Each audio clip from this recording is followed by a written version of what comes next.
En publicité, le titre, c'est l'un des plus importants de la composante de la publicité parce qu'il permet d'interpeller quelqu'un dans la foule. Bonjour, c'est Belrix. Je prends mon pied en ce moment parce que je suis en train de... J'ai déterré un vieux livre de marketing, de publicité. Mais je t'en dis plus. À tout de suite. Maintenant, après ma petite intro de promo, c'est ça. Si c'est la première fois que tu tombes sur ce contenu, n'hésite pas à t'abonner sur la plateforme où tu te trouves. Parce que ici on parle de marketing, enfin de technique aussi, mais pas que. On parle d'entrepreneuriat. Donc entrepreneuriat, qui dit entrepreneuriat, dit stratégie d'entreprise, vente, marketing, aussi mindset dans l'entrepreneur, état d'esprit de l'entrepreneur, parce que c'est hyper important, parce que c'est ça qui fait la base. C'est 40% de technique, 60% de l'état d'esprit, de mental. Bref, il y a ça, et on parle aussi d'investissement locatif, parce que c'est les deux piliers, c'est les deux véhicules que j'ai utilisés pour m'extraire de ce métro boulot dodo. Parce qu'avant, j'étais responsable informatique, salarié, je me faisais chier, même si c'était ma passion, mon boulot c'était l'informatique, j'en avais marre de me retrouver à mendier à mon boss la possibilité de rentrer chez moi parce qu'il voulait pas que je porte plus de 3 semaines en Martinique. Bref, ça me faisait chier et j'en avais marre. Entre autres, parce qu'il n'y a pas que ça. Bref, tout ça pour te dire que si tu n'es pas encore abonné, n'hésite pas à t'abonner. Inscris-toi dans un de mes cursus offerts. Ça t'engage à rien. Il y a un cursus sur l'immobilier, il y a un cursus sur l'entrepreneuriat et en ligne, c'est-à-dire l'infoprenariat ou le commerce en ligne. Il y a aussi un cursus pour les entreprises classiques, puisque je suis actionnaire dans une auto-école et actionnaire dans un cabinet paramédical. Bref. Aujourd'hui, on parle d'un truc hyper intéressant. Et je pense que je vais faire plusieurs émissions sur ce contenu, ce type de contenu. C'est un vieux livre. Et tu vois, les vieux livres, t'as l'impression que, voilà, ça vaut rien, les informations sont dépassées, c'est obsolète. Mais si tu regardes bien, si tu replonges, c'était Scientific Advertising. Alors, j'ai oublié l'auteur, mais c'est un livre qui est sorti en 1923. 1923. Et ce livre-là, même si je me dis, bon, allez, je l'achète, c'est que 99 centimes chez Amazon. Déjà, tu te dis, mais pourquoi c'est si peu cher? En plus, ça me fait chier de payer, puisque Amazon te fait payer en dollars. Donc, quand tu payes avec ta carte bancaire, la banque te prend des frais de conversion, tu payes plus cher le livre, les frais de conversion que le livre. Mais entre parenthèses, ça c'est une parenthèse. Et tu te dis, mais si c'est sorti en 1923, les conseils sont pourris. Et finalement, tu remarques que le système de publicité, le système marketing n'a pas vraiment évolué. Alors oui, quand l'auteur te parle de lettres de vente que tu faisais arriver par la poste, quand il te dit, je publie dans des coupons, dans des journaux et que les gens me renvoient ou viennent au magasin les échanger contre des échantillons gratuits, tu te dis, mais c'est quoi ce siècle? C'était l'époque où les gens ne commandaient pas encore sur le catalogue, où ça venait de commencer. Et là, tu te dis, waouh! Et tu te demandes, mais pourquoi je me fais chier à lire? Et finalement, sans conviction, je commence à le lire parce que ce qui m'a convaincu, c'est un mec qui a fait la préface, parce que c'était l'édition des années 1960. Ils disent, oui, même si ça a été ancré en 1923, moi, dans les années 60, je me suis dit que tous les publicitaires devraient le lire au moins une fois. Donc quand tu dis ça, mais c'est pas possible. 1923, le mec il est en 1960.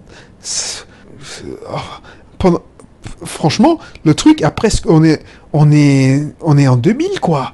2000, on approche les 2020, donc le truc va avoir 100 ans bientôt quoi, un siècle. Tu te dis mais c'est pas possible. À l'heure où l'informatique n'existait pas, tout ça, enfin ça existait mais voilà. Et tu te dis mais c'est pas possible, c'est dans l'entre-deux guerres. Et c'est hallucinant. Et pourtant, je te garantis, le truc que je t'ai dit, c'est-à-dire que le titre, c'est un des trucs les plus importants, c'est encore vrai. Quand je fais des pubs Facebook, c'est le headline, c'est le titre qui impacte. Alors beaucoup maintenant sur Facebook, c'est la photo, mais si tu regardes bien, quand tu fais une publicité AdWords, c'est le titre qui impacte. Donc l'efficacité de ton titre va faire que les gens vont cliquer. Et quand ils vont arriver sur ta page ou pour récupérer l'email, c'est le headline, c'est-à-dire le titre de la page de destination, de la page d'atterrissage, de la landing page, qui va faire la différence. Et si pour impacter, pour faire des split tests, c'est-à-dire des variations de pages, et pour trouver la page qui convertit le mieux, c'est que ça. Et les gars, ce qu'ils font, c'est que le livre, c'est advertising, scientific advertising. C'est-à-dire que c'est un livre où le mec, il te dit, j'en ai marre des publicitaires, parce qu'il parle beaucoup de publicitaires, à l'époque, c'était pas beau et marketing. J'en ai marre des publicitaires qui font du beau, qui font des suppositions, parce que la supposition en marketing, en publicité, surtout à l'époque, ça coûte très cher. Parce que si tu envoies un échantillon gratuit à la mauvaise population, t'es dans la merde. Si tu rates ta pub parce que tu t'adresses et tu mets des mots de balles, tu rates ta pub. Ça te coûte des millions. Effectivement, à l'époque, c'est pas comme Internet où un clic, ça te revient à 20 centimes et encore, ça a augmenté. Mais tu vois ce que je veux dire. Donc, c'est pour ça qu'ils prenaient soin à envoyer des lettres. Il y a des copywriters. Ce qu'on appelle un copywriter, c'est ceux, ça existe toujours d'ailleurs, ceux qui font les scripts des vidéos que tu écoutes sur Internet, des vidéos de vente, ça s'appelle des copywriters. C'est-à-dire qu'ils utilisent des mots pour te faire réagir, pour te convaincre, pour expliquer.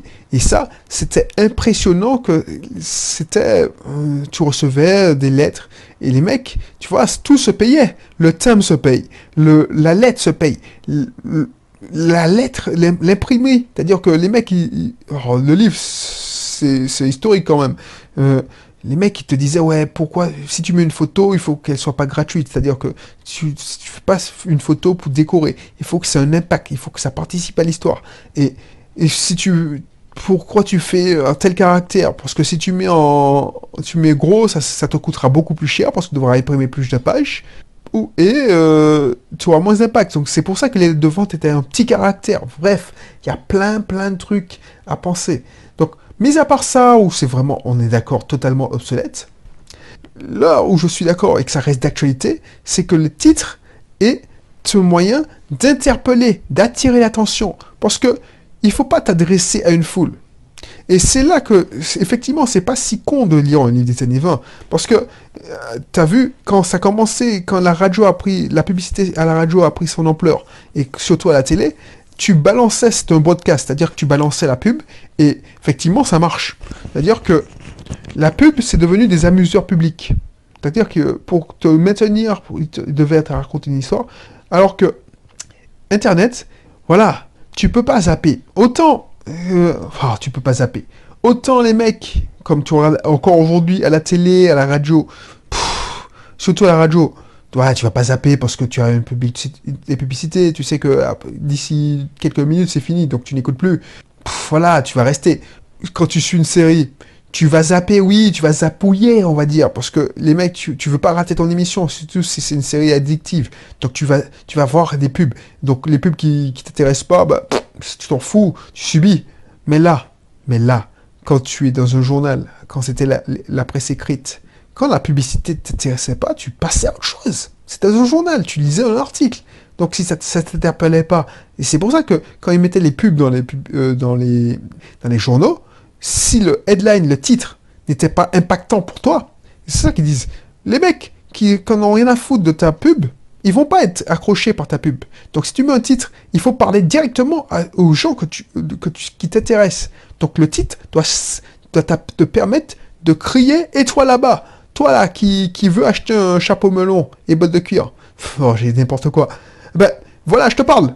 Oui, toi là. C'est ça, il faut voir ça. Le titre, ça doit servir à ça. Tu dois interpeller quelqu'un dans une foule. Et une foule, c'est quelqu'un qui aurait... tous les lecteurs d'un journal à forte diffusion. Donc ça, c'est intéressant. Et c'est un peu vrai, c'est un peu moins vrai, mais c'est aussi vrai à la radio. Par exemple, moi, je suis un mec et on me parle de taille de Vania, je sais pas, moi, je veux pas te marrer, mais voilà, ou des chocolats, alors que je ne bouffe plus de chocolat, ou je sais pas moi, par exemple, une pub de voiture de Mercedes pour homme, et ça t'intéresse pas si tu es une fille. Ben, c'est la même chose, si moi, une pub de tampon, je zappe, mon cerveau se ferme. Je vois la pub, mais je passe à autre chose. Alors, en plus, maintenant qu'on est vachement sollicité, tu vas sûrement aller sur les réseaux sociaux, tout ça. Là, mais au moins, ça pourra t'amuser, Là, quand tu es sur Internet, c'est pas la même chose. Déjà, si t'as pas mis un adblock, tu si tu as mis un adblock, tu zappes les pubs, mais si tu n'as pas mis un adblock, la pub t'intéresse pas, ben tu zappes complètement. Et tu zappes, tu as 10 secondes pour rien encore. Je sais même pas si YouTube continue à faire ça, mettre de la pub. Parce que j'ai mis un adblock, pour t'avouer. Bref. Tout ça pourquoi? Te dire que, voilà, le titre, ça sert à ça. Toi là-bas, regarde, parce que avant, il faut penser que, bon, il y avait des journées spécialisées, mais quand les publicitaires, ils agissaient sur des foules. Donc, toi qui viens sur mon site, dis, ah ouais, purée, déjà, tu es vachement segmenté, mais moi, je m'adresse, par exemple, tu viens pour, je sais pas moi, tu viens sur un site et tu penses à la bourse. Moi, ce qui m'intéresse, c'est vendre ma formation sur l'allocation saisonnière. Donc, je te dis, hey, tu t'intéresses à l'allocation saisonnière? Eh ben, voilà, clique et tu vas tomber sur un cursus offert pour sur l'allocation saisonnière. Tu t'intéresses à la colocation? Ben, clique et ainsi de suite. Voilà ce qu'il faut retenir. C'est-à-dire que le titre, et ça reste vrai, et je pense que ça sera toujours vrai. Tant qu'il y aura de la communication, de la vente, hein, ben, ce sera toujours vrai. Le titre, ce sera la manière la plus puissante d'interpeller. Transformer une foule en un petit groupe de personnes qualifiées. Et il n'y a pas plus puissant que la pub, que le titre.